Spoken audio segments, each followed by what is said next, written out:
Hi friends, brothers and sisters. My name is Tin and welcome to Pathways of Hope. Today's gospel is from Mark 9 verses 30 to 37.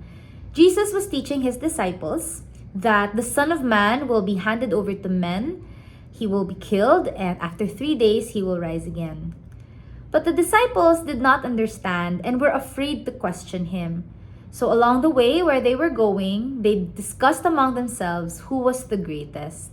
So Jesus gathered the 12 apostles and said, "If anyone wishes to be first, he must be last of all and servant of all." Then he took a child, placed it in their midst, and wrapped his arms around it, saying, "Whoever receives a child such as this in my name receives me, and whoever receives me receives not me, but the one who sent me." The central theme of our gospel for today is the virtue of humility, and we see this in two ways. First is, we see humility in being a servant of all. You know, Jesus must have been quite disappointed at his disciples when he heard what they were discussing about. Because Jesus was with his apostles 24/7 and they still didn't understand what he was about. His entire ministry, his whole identity was about loving and serving and laying down his life for his people. It wasn't about power or recognition or prestige. In Paul's letter to the Philippians, he says, "Christ Jesus, though in the form of God, did not grasp equality with God, but emptying himself, he took on the form of a servant, being born in the likeness of men, and was obedient unto death, even to death on the cross." Even Jesus himself would say it, that he was here not to be served, but to serve and to give his life as a ransom for many. The disciples knew and witnessed this. They saw how Jesus loved and served those around him, but they failed to really emulate it and take it to heart. So in today's gospel, Jesus re-emphasizes that God honors not those who are particularly skilled or talented or powerful, but he honors those who truly and genuinely love and serve others. Love meaning to will the good of the other, which means to do what is best for another person. And to serve meaning to lay down one's life, to put others' needs before your own, even if it means making a costly sacrifice.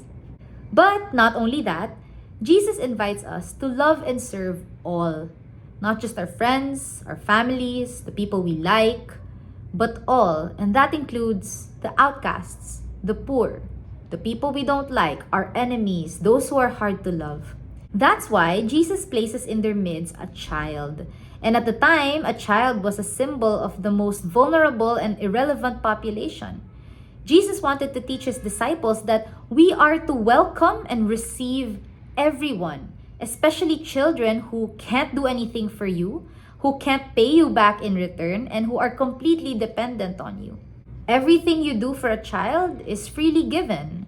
And I'm sure the parents here would agree that caring for a child, raising a child, takes tremendous love and sacrifice. Friends, this is what Jesus invites us to love and serve one another, especially those who are considered the least and the lost. Perhaps we can ask ourselves, who in my life have I not received or welcomed openly? And what can I do to serve them? Or what can I do as a way of willing their ultimate good? Secondly, we see humility in the example of a child. In our passage, Jesus honors and wraps his arms around the child.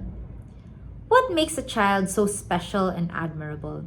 Perhaps it's their purity, their simplicity, the joy they bring to others. But I think, most importantly, it's their ability to trust completely in the one taking care of them. It's the ability to depend on someone else entirely and not rely on their own strengths and capabilities or merits.